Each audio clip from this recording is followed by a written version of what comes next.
Imprévisible, incurable, dangereux, autant de caractéristiques dont sont souvent affublés à tort les malades psychiques et qui génèrent rapidement un sentiment de honte et de perte d'estime de soi.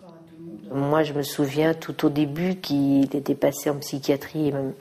Il disait, on a l'impression que sur le front, sur notre front, c'est marqué psychiatrie. Il y en a beaucoup qui n'en parlent franchement pas. Et ils disent non, je préfère pas en parler. Non, je dis qu'il a une petite dépression. Voilà, la dépression passe mieux. La société a en effet du mal à accepter et encore plus à comprendre les maladies psychiatriques. En 2009, un sondage Ipsos révélait que si 80% des personnes interrogées accepteraient de travailler avec une personne souffrant d'autisme, seulement 44% se verraient côtoyer au quotidien une personne schizophrène.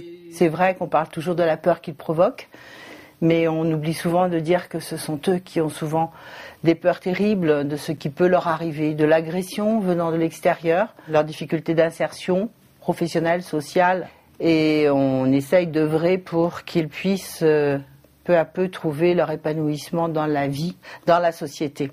Ces difficultés d'intégration, Sylvie Belkacem les connaît bien.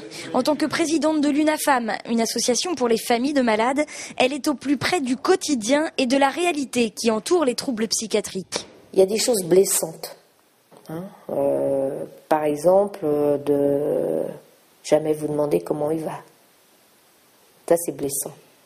On le fait, ça, à quelqu'un qui a un cancer. On va le voir à l'hôpital, on lui apporte des fleurs, on lui apporte des bonbons. Jamais. À l'hôpital psychiatrique, on ne vient jamais vous voir. Hop, les clés qui se ferment et la porte est fermée et personne n'est venu voir votre fils. Et c'est quelque chose de... Moi, je dis, mais c'est trop dur, quoi.